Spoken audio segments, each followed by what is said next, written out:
We always ask people this. What are you curious about? What am I curious about? I'm getting, unfoldment. So there's this word called unfoldment, which I learned, which is I'm curious about the next moment. I used to have an addiction to trying to predict the future and I let it go. And sometimes I saw the future before it happened, but sometimes they're like, yeah, but it's more fun when you don't need to. Like, what Yeah. if you could have a relationship with mystery unlike you've ever had? Whoa, that was that's animism, by the way. Sound bath Yeah, it equipment. was something. Well, something of I don't know if people don't know what animism is, where the universe just drops Yes. into something weird. So maybe that was we That was didn't that. plan that. That's a God wink right there. So maybe I'm supposed to end with that. What if everyone could have a safe but curious relationship with mystery? Welcome to the Too Curious MD podcast. I'm Dr. Ali Ahmed. And I'm Dr. Soraya Rahman. With the wisdom from holistic, alternative, and these conventional medicine, we are here to challenge the status quo. We're curious about the connectivity and complexity between diverse fields of knowledge as they relate to consciousness, chronic illness, mental health, resilience, and beyond. Learning more about the art and science of healing, or listening to stories of extraordinary healing. You're in the right place. Let's dive in. That's exactly what, authors and psychologists like Ian McGilchrist are talking about when they're talking about the master and the emissary, the intuition, the rational mind. Like, I love how this concept gets reiterated and kind of reified each time, because there is a construct for this. And you said it so beautifully. The Vajrayana Buddhists studied their own mind. And they discovered something about it that then got codified and held in practices of discovery that if anybody were to engage in, they would find was true for themselves. So we're talking about that level of truth that we can all reach. And what Ian McGilchrist kind of talks about is that we have this in our brain. This is actually he maps it from the anatomy, the neuroanatomy of how our mind works and how our brain is kind of organized, left side, right side, kind of just like how we make language and how we make meaning and where memories are stored and where's that sense of self, and really understanding it as the connection between the left and right brain. The corpus callosum, the thickness of it actually indicates good health or not. That's one of the connectivities between the left and right. And so language and meaning, and that flexibility of language and meaning. And sometimes when we can kind of get stuck in one kind of meaning and never kind of connect to that larger sense that you're talking about, because in that a priori place is where all exists. So you can pick from that and everything is available. But if you've never been there and then you don't even know how to access it or invite it to exist, then, so that corpus callosal connection he talks about is that, and I love how he talks about the master and the emissary, because it talks about the power differential.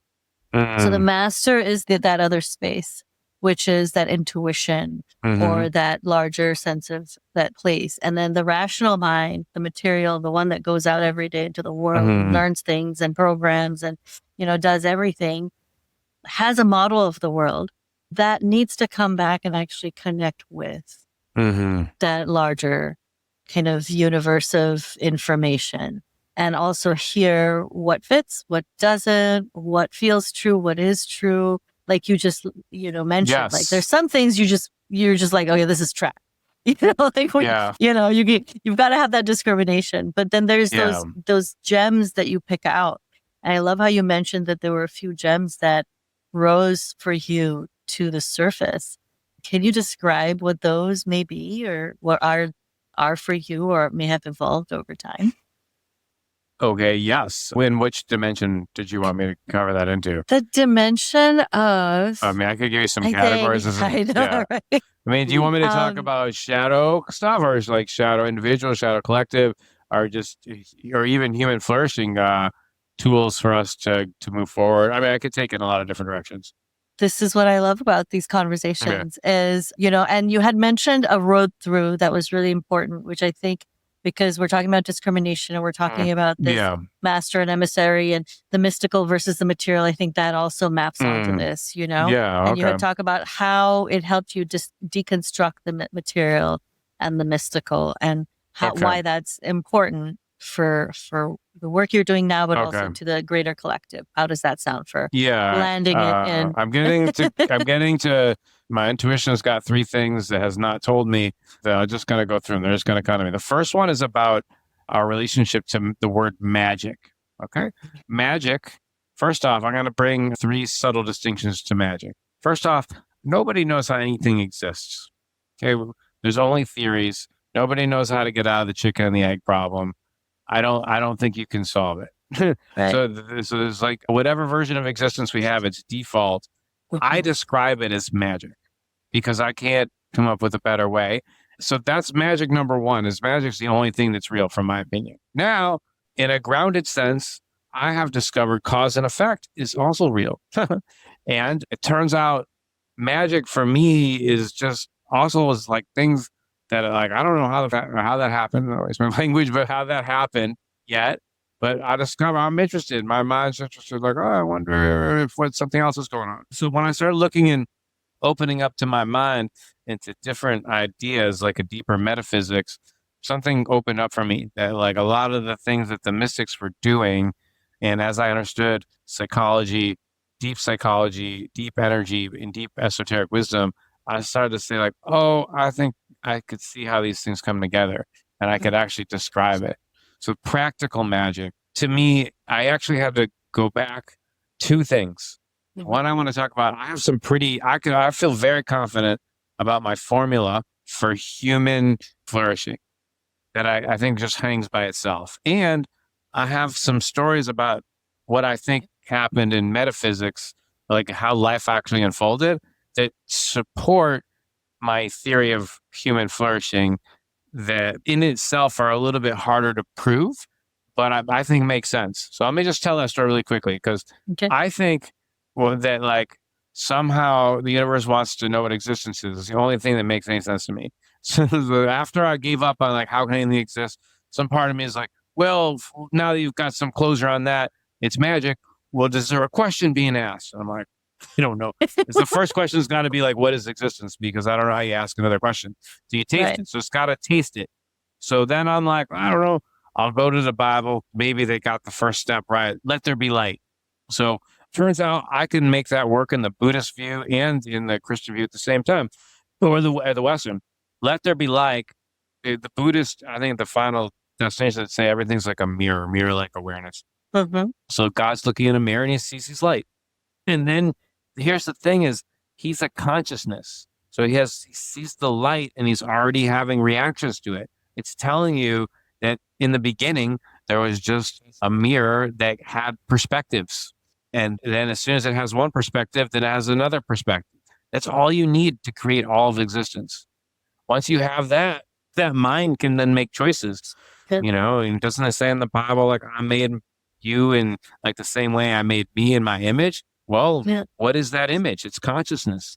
The same global metacognition is the same consciousness that we are. You know, might have different roles. Like metacognition might have to upload and download from the souls of like a giant AI and figure out, well, Jesus, a lot going on to figure out. So he's, you know, that's why that intelligence wants to get the bigger wisdom out to as many nodes as possible. Because, you know, that's why I think it's about education. But yeah, let me settle out. Let me jump in. Am I being coherent here? You are. And when you said education, you and I are tracking because there's a moment in every human's life when that happens, and it happens at a certain age where that consciousness reflecting back to itself occurs. And you may remember that moment. You know, when does a baby actually become aware that it is aware? You know, is an actual step in human development of, you know, like, oh, all of this is making sense, because when you're a baby, it's just disjointed lights and sounds and sensations. And you have, you know, your processing of what all that means is coarser. And you don't really have the language to explain it to yourself, which is why everything's very embodied and needs to be very somatic. And driven by voice and, Yes. good environment versus, okay, now you're differentiating a little bit more. You actually have words to describe your experience. And I remember this. I remember because I had to figure out a lot of things on my own growing up. And I remember feeling things dropping in as I poked at reality. Like reading a word and being like, breaking it down into syllables and going, I don't understand what this word is, but I see it every day. And I feel like there's a way to say it that is not how, because it was the word natural. But when you break it down, I was like, it's natural. What is natural? I've never heard that word. And I remember the moment of click that happened when my auditory and my visual kind of went, this is the same thing. And I remember that age. I remember that the bottle I was looking at, there was like a moment of crystalline memory, and that happens. That's how we learn things if we pay attention to what's happening, right? That metacognition that you talked about. Yeah, metacognition. A lot of people say that's the most kind of intelligence is metacognition. Yeah, I remember my son at the time was, I think, 2.5 or 3. And he said something that made me kind of shake my head and go, oh, you finally figured out that you're conscious. Like there was like this moment where language, he was like, what is this we're in? Or something very innocently said. And he's been very aligned in that way ever since, like very able to kind of be like, yeah, and start from that place. Like I love when young kids and, so I think what I'm making the case for is that in childhood, we are always in that a priori space. We're more in touch with that a priori space. And we start to lose it as identity builds and we, kind of step out of it more and maybe lose creativity or, stop playing maybe and creating and imagining, right? I think artists hold on to that space and have a lot of good relationship with that space. Yeah, I agree with that. I just want to recontextualize that. What happens is, let's talk about the word ego. A lot of people make ego, it just means sense of self. Yeah. That's literally what it means. It turns out, I think the healthiest view of ego is to understand it's any description between your observer and what you're describing that you're making a solid. So like even saying like black is black, it looks like a certain color, that's a sense of self. That's ego. Like that's not how most people think about it. But literally, why do I think it's actually really important because people think it's one thing and it's a bad guy. It's like, whoa, he's way off. Like it's not really that. And so many people get lost in that.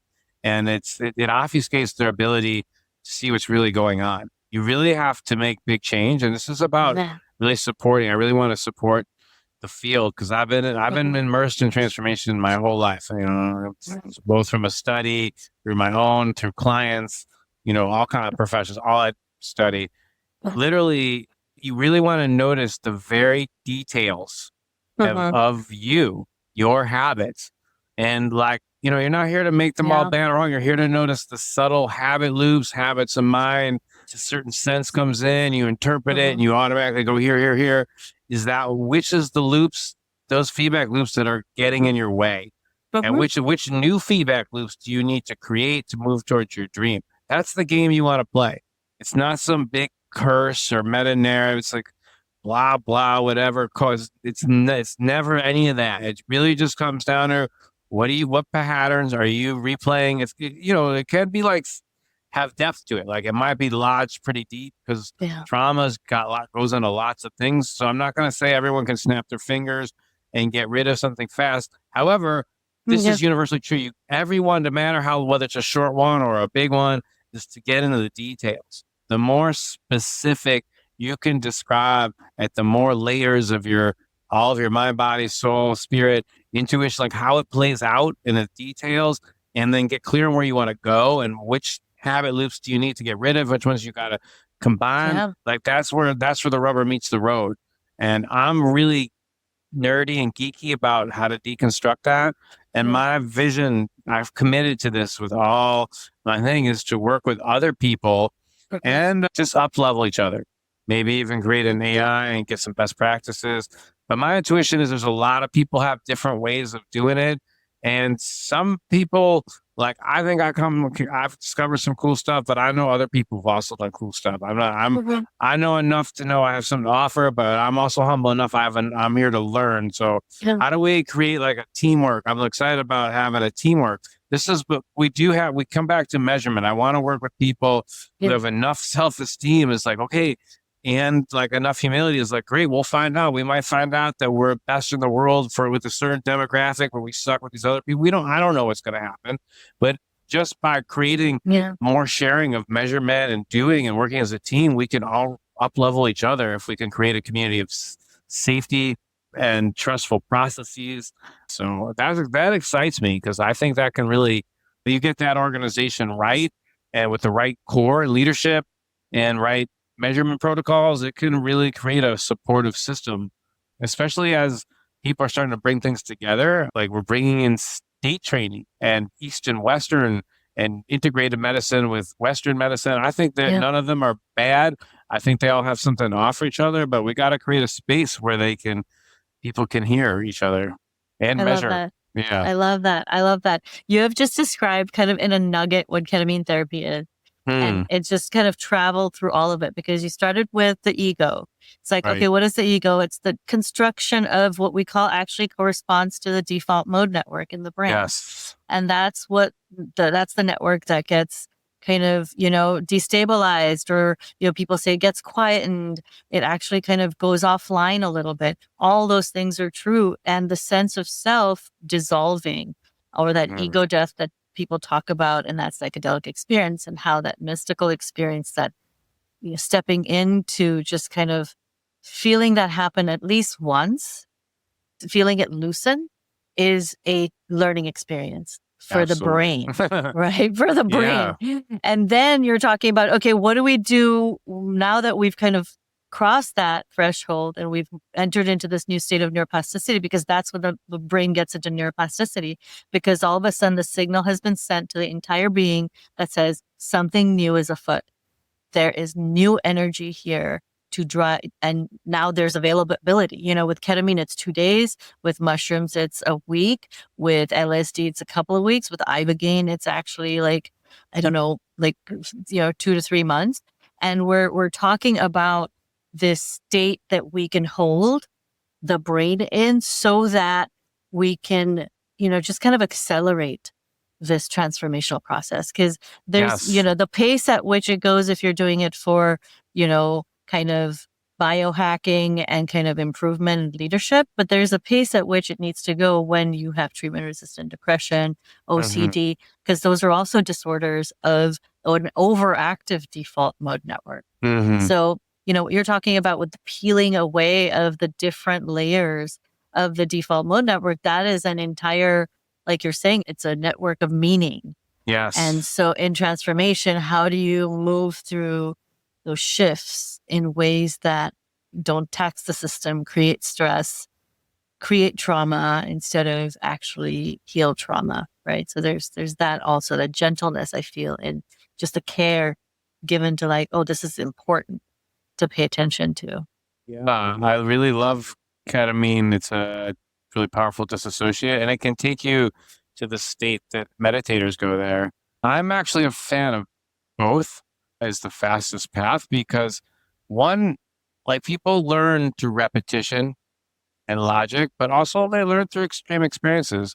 And actually, I think if you can take people to these spaces using breath work and entheogens, whatever, ketamine, whatever, the different kinds of things, you have ways to name it and make people, by naming it, like, I can help people name a state they're in and show people how to use that state or suggest things they're going to have to discover for themselves. But it helps for a noob to be around someone who knows that territory like the back of their hand, so they don't like freak out, because you can freak out. I mean, like, you can go to like a state where there's no there's just information, and you realize even the sense of self is a construction, and not like freak out, because you have to have the right skills.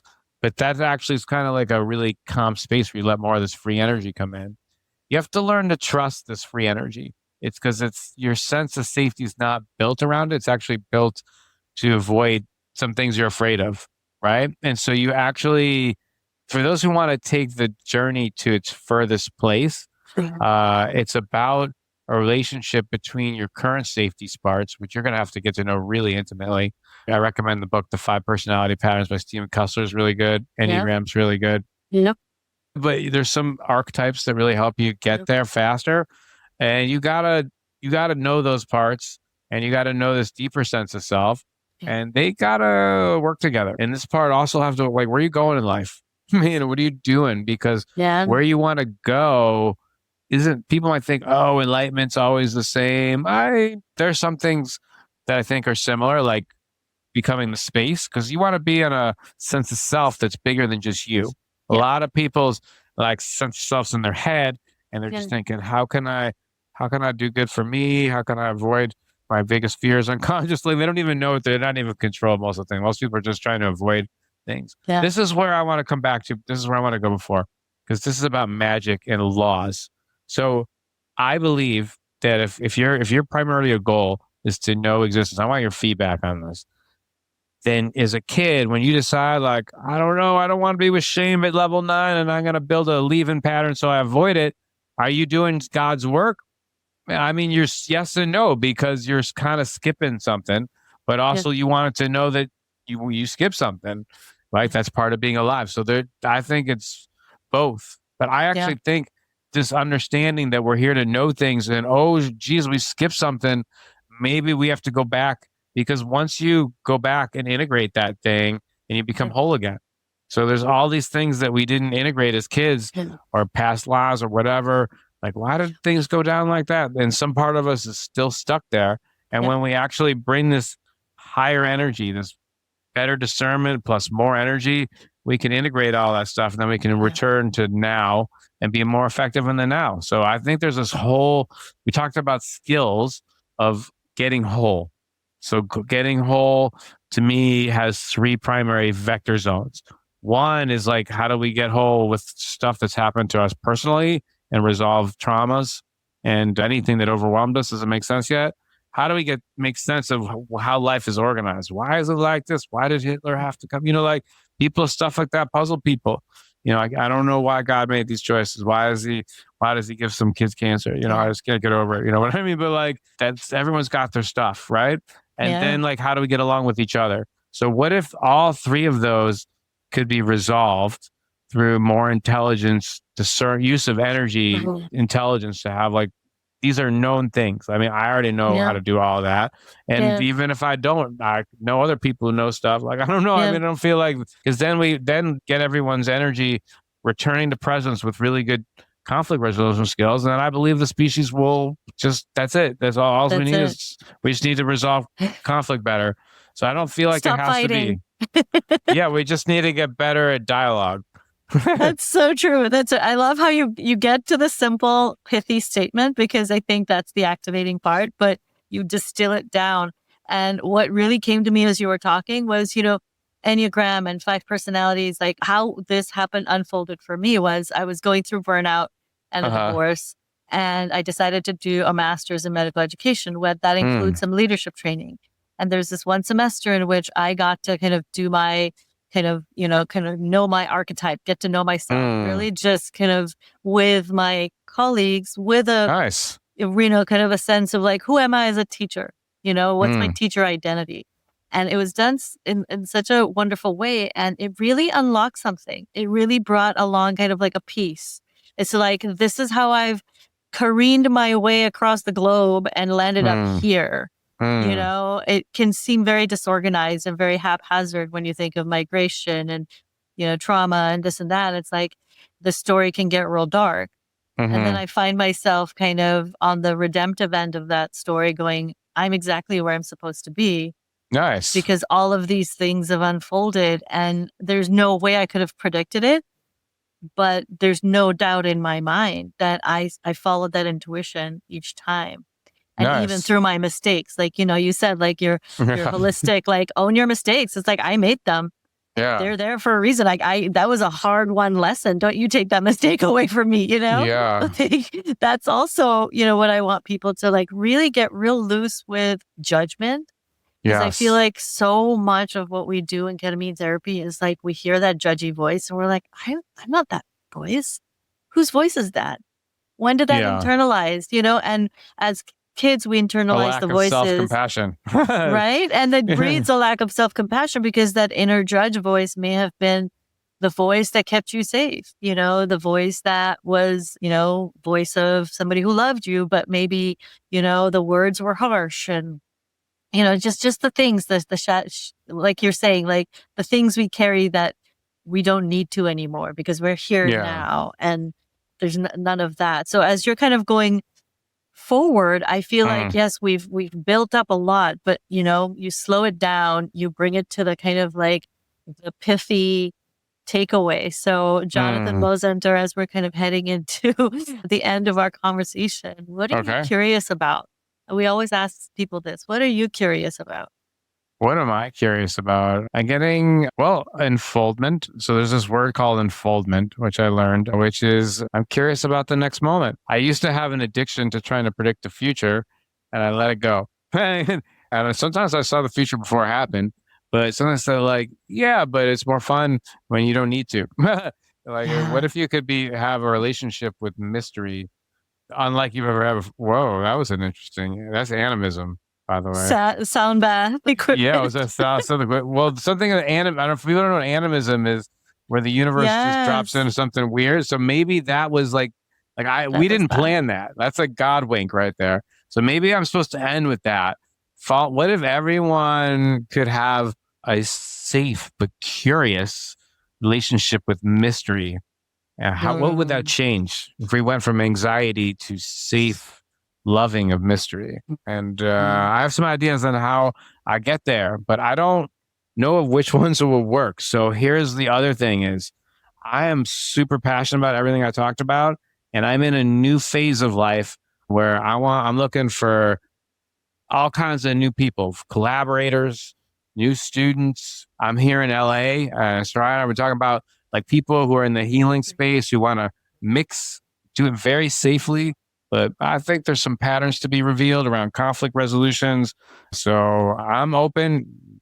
Mozenter.com, Mozenter at Proton Mail, whatever. If you're interested, if what I've said is exciting to you, reach out. Maybe just have a quick Zoom and we'll see what goes. I'm in a new connector phase. So I'm curious to see how the mystery is going to bring the most amazing fellow God friends to both to me, but also to you and I in the LA area. So anyways, I'll leave it there. I love the mystery. Beautiful, beautiful. Thank you. I mean, this has come up a couple of times and it's been mentioned by many people in the last couple of days. And I think this is a reminder from you is when you step into the mystery meets you. Like you get met halfway and you just brought that energy. It's like, I'm just stepping out and I'm trusting and I have this deep trust in the universe to meet me where I am. And you also mentioned something that our patients really mention is you've got to get really clear on your intention. And the more you can distill your intention, the more you can make it clear, your vision, it comes true. And this is something I remember discovering about myself at 15, is that I was very good at imagining. I was very good at kind of future casting, and I would watch something come true just because I had wanted it to. And it convinced me on some level that there were some witchy vibes here that we possess. And I think the teenage brain is one of those that kind of is very pliable and powerful.